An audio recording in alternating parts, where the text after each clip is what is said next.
All right, let's do it because I want to go home to bed. Easy.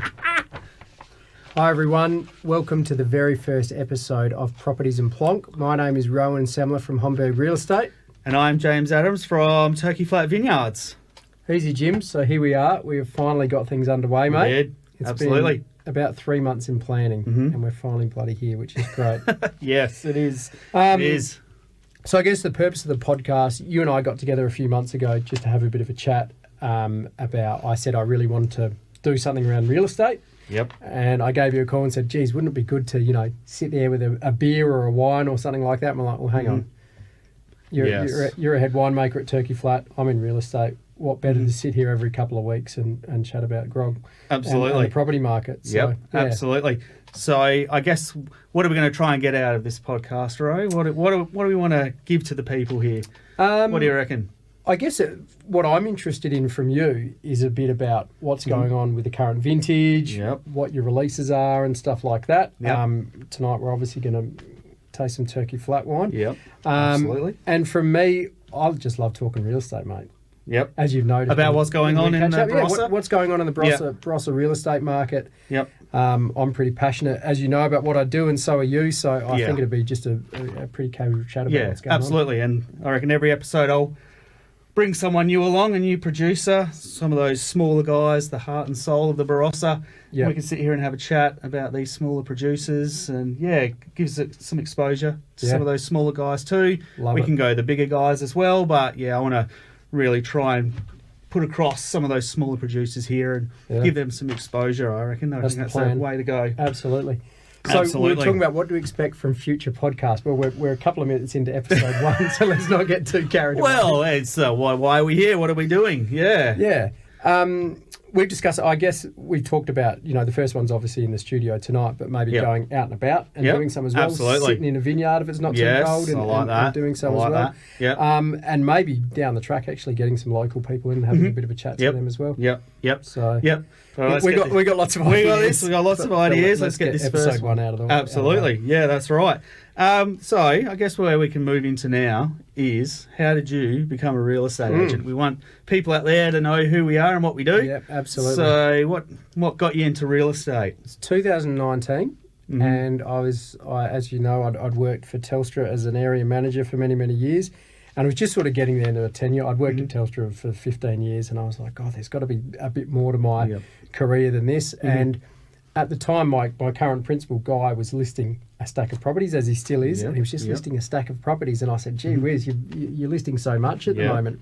And I've still got a screenshot of the message to him because he wrote back to me a message and said, yeah, look, it's going well at the moment. And I said, do you need an apprentice? And he just wrote, let's chat. Oh, there you go. And like I said, I screenshotted that message. It was just like that. We caught up over the next 6 months, and it just got to a point where the timing felt right. And I knew very early on in the piece, I'm like, how good is this? Yeah. I absolutely love what I did. I loved working for Homburg. I still love working for Homburg. Excellent. And people are getting sick of seeing your face everywhere in the Tanunda with the sold signs. Exactly. So which is a good thing. There's plenty going on in real estate at the moment, which is good. Yep. Now, winemaking. How'd you get into it? How did I get into it? Well, I had a family back in 1919 that started a winery called Barossa Valley in the Barossa here. So wine has been in my family ever since I can remember. Right. So I was a little kid running around the winery, which is based in Roland Flat. And it was just always going to happen that I was going to end up in the wine industry. You knew early on? I knew early, yep. So straight out of high school, straight to the Death Star that is Orlando, which is now owned by Accolade. It changes ownership all the time, these big guys, I swear to God. But did my first vintage there, and then, moved my way up, went to university, and I've worked for some pretty great producers here in the Barossa. Koleski's, I worked for Hewitson, Shield Estate, which recently got sold off, and now very, very lucky to jag Turkey Flat to be the chief winemaker there. So and we haven't got this in our rundown. What's the best thing about your job? What do you absolutely love about working at Turkey Flat? Every day is different. Every day is different, and you get to make something that people enjoy. So how cool is that? How good's and you get to drink wine at like 8 in the morning, which is pretty cool too. That's right. That's right. I get to do that in my job. Yeah, exactly. Yeah. Cool. But no, I hope that gives a bit of an idea of who we are and what we do and all that sort of stuff. Yeah, we've certainly You know, we're not any what am I trying to say? We're not something new to the industry, are we? No. We've been around. We're Barossa born and bred boys as well. Yep. You know, we're with last name of Semmler and my mum's name was Liebig. We are certainly German Barossans. Died in the womb. German Barossans. Yes. Absolutely. Yeah. Absolutely. That's right. So, while we're talking about wine, we're going to have a sip on this Turkey Flat 2023 Turkey Flat Grenache. Give it a go. Grab a glass. So tonight, like we said, we are going to feature different producers from around the area, but Jimmy's taken the liberty tonight that we're going to bring my own wine in that I made. Cheers, mate. Cheers. This wine's pretty massive. This one won the Jimmy Watson Trophy, which is arguably Australia's most prestigious wine award. Back in 2017 it won it. I wasn't the winemaker then, but just put Grenache on the map, especially Barossa Grenache. It was the first time I ever won it. So this has got quite a reputation, this wine, as being one of the top Grenaches in the Barossa. It's an absolute privilege to make it too. Comes off beautiful 1920 vineyard too. Does it? Yeah. Yeah, and that's what we're so lucky what we've got here in the Barossa. It's these beautiful old vines. It's such a privilege to make wine out of them. Yeah. Yeah. How lucky are we to live in a place like this, mate? As you know, my dad's Grenache doesn't go into this, but Dad has some old 1929 Grenache. Oh, yes. I think it is. Yeah, right. And as you know, Grenache 10, 15 years ago, Dad could not sell a bunch of it. No one wanted it. It's amazing. And in the last 3 or 4 years, it's really it has come along. Grenache is huge now. It's one of the most in vogue varieties, and it's because we're making it right now. Making lighter, fresher, lower alcohol styles, not these big alcoholic oaky styles that we've seen before. Led by guys like SC Pennell and McLaren Vale and guys like us, Turkey Flat.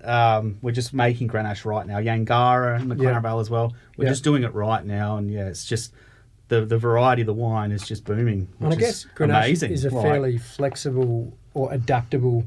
I say it's almost the most versatile grape variety out there. Versatile, that's the word I'm looking for. Yeah. You can make Turkey Flat Rosé. Yep. We can make Rosé. Award-winning. Thank you. All the way up to fortified. You can make almost every style of wine out of Grenache, and that's why it's so good.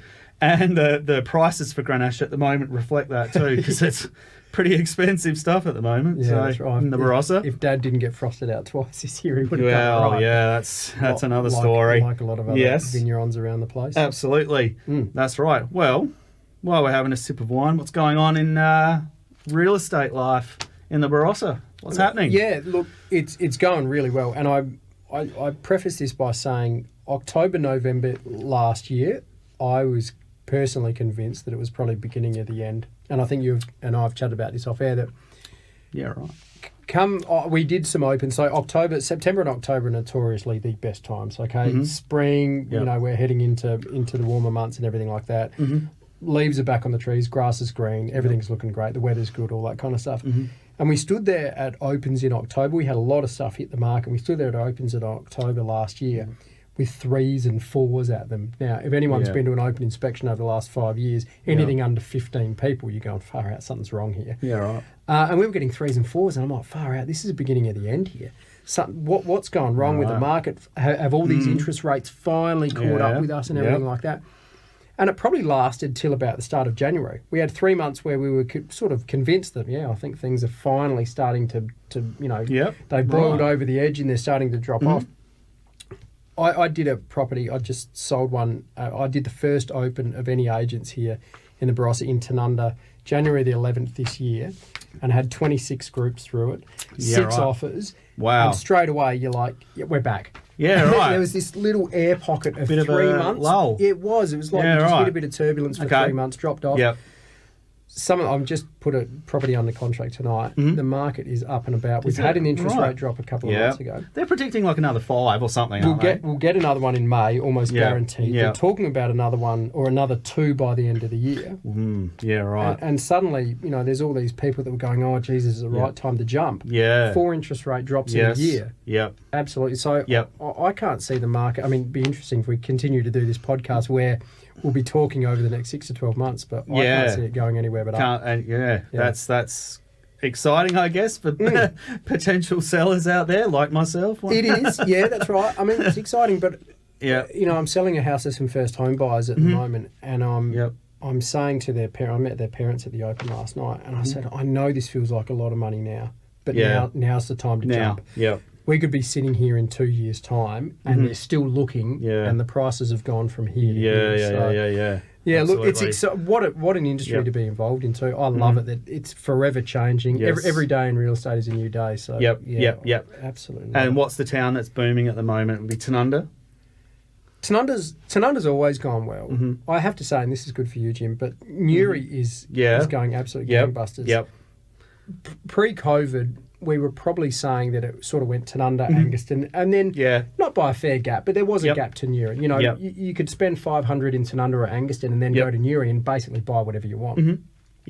Newry has gone absolutely gangbusters over the last few years, and some of the results that we're getting in Newry now, you look back and go, geez, if I sold that in Tanunda, you'd hope you'd get the same amount. But Newry's... Oh, look, all the Barossa towns are really desirable. We're now... They are. Thanks to the expressway. The expressway, that's we're under an hour from the city. And we've got basically everything here. If we don't have it here, it's half an hour away. So all the towns are going well, but I have to say that Newry over the last probably 2 years has not surprised us the most, but it's had the most growth. Well, there's so much development going out. Especially on Kalimna Road there. There's 2 new estates out there. You're right on the highway. Newry will be... I can understand why Newry's going well. Absolutely. Newry will be, probably in our lifetime, I think we'll probably see close to 10,000 people in the town. If you think about all the houses that are getting built out in Kalimna, there's more little estates going on.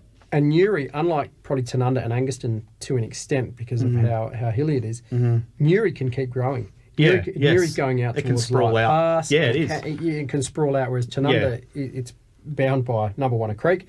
It's bound by an outer development act that you can't go past Mengi Road. Mengi Road and that, what's it, Para Grove, what's it called, the new estate there? Oh, Gembrook. Gembrook, that was way off. Yeah, no, Para Grove's in Newry. Oops, it is too far. Gembrook, you can't go past that out towards the Rex right. at the moment. You can't go past Kramer's Crossing, and you can't really go past what we know as the Tin Man. Past about there. So Tanunda's sort of a little bit...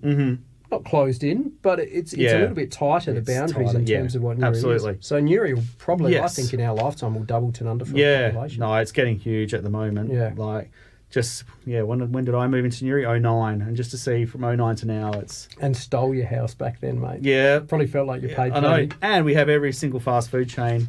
That's right. Out in Newry now as well, which is just great. So absolutely. Yeah, absolutely. This drink's well, Jim. Thank you very much. Yeah, it's not released yet. It's hopefully released. So we've got a sneak peek. So it's a little bit of a sneak peek here. Something special.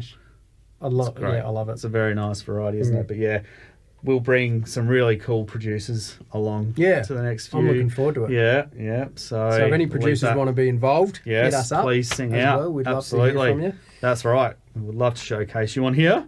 Yeah. Yes. What do you reckon? We're pretty good for our first little episode. You got anything else you want to sort of... I think we've done all right. Just having a bit of a look.